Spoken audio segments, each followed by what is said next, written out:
반갑습니다. 허명 목사입니다. 성경에는 예수님을 만난 사람이 새로운 사람으로, 새로운 삶으로 변화되는 것을 기록하고 있습니다. 후일의 바울이라고 부르는 사울은 부활하신 예수님을 만나기 전에는 유대 교인이 아닌 사람들은 모두 죽어야 할 죄인으로 알았기에 스데반이 순교당할 때에도 죽여야 한다고 소리치고 찬성표를 던졌던 사람입니다. 그는 스데반이 죽은 후에도 살기등등하여 그리스도인들을 모조리 체포하여 죽이려고 앞장섰던 인물이었습니다.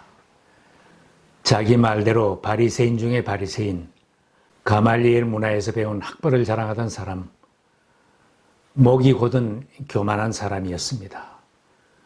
후일의 그의 편지에는 그의 옛사람의 모습을 말하고 있습니다. 우리는 본디 유대 사람이요 이방인 출신의 죄인이 아닙니다. 그랬던 그가 예수님을 만나고 난 뒤에는 깨어졌습니다. 자존심이 깨어지고 완악하던 마음도 깨어지고 내가 제일 잘났다고 하던 교만도 깨어졌습니다. 그에게서 내가 믿음이 제일 좋다, 내가 훌륭하다는 말이 사라지고 겸손해졌습니다. 자신은 작은 자, 죽어야 할 죄인이며 죄인 중에도 괴수와 같다고 고백을 했습니다. 나는 사도들 가운데서 가장 작은 사도입니다. 나는 사도라고 불릴 만한 자격도 없습니다. 그것은 내가 하나님의 교회를 박해했기 때문입니다. 나는 죄인의 우두머리입니다. 자신은 죽고 자기 속에는 그리스도께서 산다고 했습니다. 나는 그리스도와 함께 십자가에 못 박혔습니다. 이제 살고 있는 것은 내가 아닙니다. 그리스도께서 내 안에서 살고 계십니다. 자기가 잘났다고 자랑하며 그렇게 남을 못 살게 굴던 사람이 예수님을 만나서 다 깨어진 사람이 되었습니다. 깨어진 사람을 주님은 이방인의 사도로 쓰셨습니다.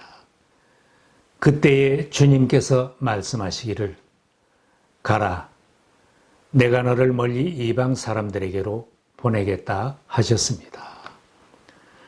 하나님이 쓰시기에 합당한 사람은 깨어진 사람입니다. 누구든지 예수님과 만남이 이루어지면 깨어진 사람이 됩니다. 모든 것이 깨어지고 그 마음속에 예수님을 모시게 되므로 주님이 쓰시기에 합당한 그릇이 되는 것입니다.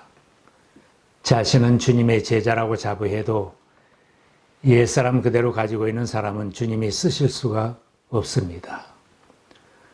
존경받고 대접받지 않으면 속이 상하고 남을 정죄하느라고 못 견디는 사람은 아직 깨어지지 않은 사람입니다. 옛사람의 모습이 깨어지고 나는 예수님을 모시고 산다고 할 때 비로소 주님이 쓰실 수 있습니다. 또한 우리의 옛사람이 깨어질 때 생명력이 있는 새로운 인생이 전개됩니다. 예수님의 가르침을 듣고자 하는 헬라인들에게 예수님이 하신 말씀입니다. 밀알 하나가 땅에 떨어져 죽지 않으면 하나를 그대로 있고 죽으면 많은 열매를 맺는다. 밀알 하나도 땅에 묻혀서 껍질이 깨어지고 그 속에 영양분이 썩어져야 그 속에서 새로운 생명이 싹이 트고 자랄 수 있습니다. 밀 껍질이 깨어지고 썩어지는 것이 아주 죽는 것 같지만 사실은 죽는 것이 아닙니다. 깨어진 씨앗에서 새싹이 나오고 새로운 생명체로 자라나게 됩니다. 그래서 주님은 우리들도 육신적인 것이 다 깨어지고 옛날의 모습을 떨쳐버리고 자신의 목숨까지도 미워하는 생명력이 있는 크리스찬으로 살기를 바라시는 것입니다. 옛사람이 깨지고 주님을 영접한 사람은 새 인생을 펼쳐갑니다. 자신도 살만 나는 인생을 살아갈 뿐만 아니라 다른 사람도 생명의 길로 인도하는 생명운동에 참여하게 됩니다. 깨어진 사람은 자신의 속에서 생명운동이 일어나기 때문에 옛날의 모습으로 살아갈 수는 없습니다. 주님이 주시는 영의 양식을 내 것으로 하여 날마다 새로운 모습으로 힘차게 성장해 갑니다. 성경에는 옛사람이 깨어질 때 새 인생을 펼쳐가는 신앙의 위인들을 많이 만납니다. 영혼을 구원하는 생명운동에 동참하려면 다 깨어져야 합니다. 자존심이 깨어지고 교만한 마음도 깨어져야 전도를 할 수 있습니다. 자존심이 강하고 교만하면 전도를 할 수는 없습니다. 자기보다 잘난 사람은 꼴을 못 봐주는 사람도 전도할 마음이 생기지 않고 죽어가는 영혼들이 보이지 않습니다. 대접을 못 받으면 속이 상하고 누가 먼저 인사를 하지 않아도 화가 치밀어 오르는 사람은 그 채권의식이 깨어지고 채무의식으로 바뀌어질 때 사랑의 마음이 생겨납니다. 생명운동이 일어나는 사람은 바울처럼 나는 복음의 빚을 지고 사랑의 빚을 졌다고 고백하는 빚진 자의 심정으로 바뀌어지며 그럴 때 주님 앞에 쓰임받는 일꾼이 됩니다. 깨어진 영혼이 하나님의 은혜를 풍성하게 받습니다. 농사를 지어도 밟아놓은 땅이나 묵은 땅에는 씨앗을 뿌리거나 곡식을 심을 수가 없습니다. 물도 스며들지 못하는 굳은 땅에는 아무리 씨를 뿌리고 거름을 주어야 소용이 없습니다. 굳은 땅이 깨어지고 부드럽게 갈아져야 옥토로 바뀌어지고 파종할 수 있게 됩니다. 좋은 땅도 세월이 지나면 굳어지듯이 우리의 영혼도 굳어집니다. 돌같이 굳어지는 영혼의 밭을 자주 깨뜨리고 갈아엎는 사람은 은혜를 풍성히 받고 성령의 열매도 풍성히 맺혀집니다. 바울은 이런 마음을 말합니다. 형제 자매 여러분, 나는 감히 단언합니다. 나는 날마다 죽습니다. 호세아 선지는 마음이 강팍했던 이스라엘 백성들에게 외쳤습니다. 지금은 너희가 주를 찾을 때이다. 묵은 땅을 갈아엎어라. 나 주가 너희에게 가서 정의를 비처럼 내려 주겠다. 돌같이 굳어진 마음이 부서지고 가시떨기 잡초가 뽑혀질 때 하나님의 은혜의 말씀이 스며들 수 있습니다. 험한 세파 속에서 강하게만 살아서 굳어져 있다면 깨어진 심령에 대해 하나님의 말씀이 들어갈 수 있게 해야 새로운 삶으로 변화될 수 있습니다. 매 주일 예배 드릴 때마다 깨어진 심령으로 준비되면 단비처럼 내리시는 풍성한 은혜에 젖을 수 있습니다. 그릇은 깨어지면 못 쓰는 그릇이 되지만 사람은 깨어져야 더 쓸모있게 변합니다. 깨어지지 않으면 가는 곳마다 문제를 일으키는 사람이 되기 쉽습니다. 자기는 믿음이 좋다고 자부해도 교인들이 피하고 다른 사람들도 피해갈 것입니다. 깨어지지 않은 사람이 열심을 내는 만큼 다른 사람들은 더 힘들어합니다. 그런 사람은 가는 곳마다 문제를 일으키고 생명운동을 방해하기 때문입니다. 바울 사도가 깨어진 모습 그대로 주님 앞에 드렸더니 그 깨어진 사람을 주님이 내치지 않고 쓰셨습니다. 내가 너를 이방의 빛으로 삼아 너로 땅 끝까지 구원하게 하리라. 나를 이방인의 사도로 삼으셨느니라. 깨어진 바울을 주님은 세계 복음화의 기초를 놓는 사도로 귀하게 쓰셨습니다. 주님 앞에서 깨어진 사람은 행복한 사람입니다. 바울이 그리스도 앞에서 깨어진 후에 주님의 위로와 권고를 받았으며 새로운 인생이 펼쳐졌습니다. 비록 고난을 받으며 생명을 바쳐 주님을 증거하며 살아도 슬프거나 속상하지 않았고 행복했습니다. 나는 날마다 기쁘다고 했고 교인들에게도 기쁘게 살라고 권했습니다. 주님 안에서 항상 기뻐하십시오. 다시 말합니다. 기뻐하십시오. 깨어진 사람은 삶 속에 평안을 누릴 수 있습니다. 우리는 때때로 하나님 나를 위하여 이것도 주시고 저것도 지금 이루어 달라는 억지 기도를 많이 합니다.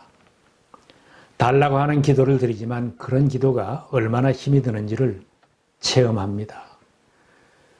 그러나 나는 십자가에 이미 죽었습니다. 내 안에는 주님이 사십니다. 주님 뜻대로 하옵소서.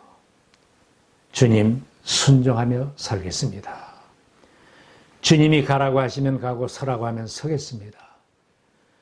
주님이 주시면 받고 혹 주신 것을 거두어 가셔도 나는 주님을 찬양할 뿐입니다. 깨어진 사람의 이런 기도가 얼마나 편한지 모릅니다. 하나님께 달라고만 필사적으로 매달릴 때보다 내가 죽었노라고 포기하고 하나님의 손에 맡기고 기도할 때 응답해 주시는 것을 더 많이 체험하게 됩니다.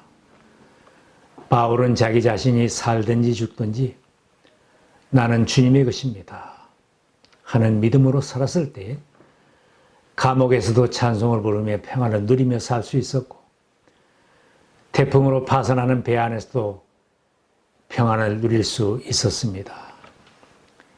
이루지 못한 욕심 때문에 고민이 많고 손해보고 망신당하여 분노하고 세상 사는 일이 힘이 든다면 하나님 앞에서 나는 옛사람이 죽었습니다 하는 고백을 해보시기 바랍니다. 내가 이런 고백을 할 때 하나님 아버지께서 선언하실 것입니다. 너는 나의 자녀다. 내가 너를 사랑하노라. 너는 내 사람이다. 내가 너를 도우리라. 하나님의 은혜와 응답을 체험하실 것입니다. 막달라 마리아나 예수님이 사마리아 우물가에서 만났던 여인, 세리 마태와 같이 세상 풍파 속에 깨어진 사람도 많습니다. 세상에서 깨어진 사람이나 실패한 인생도 슬퍼하고 낙심하지 말고 주님을 영접하고 주님 손에 들려지면 그때부터 주님 쓰시는 일꾼으로 변하게 됩니다. 그들의 섬김과 인생에도 주님의 능력이 나타납니다.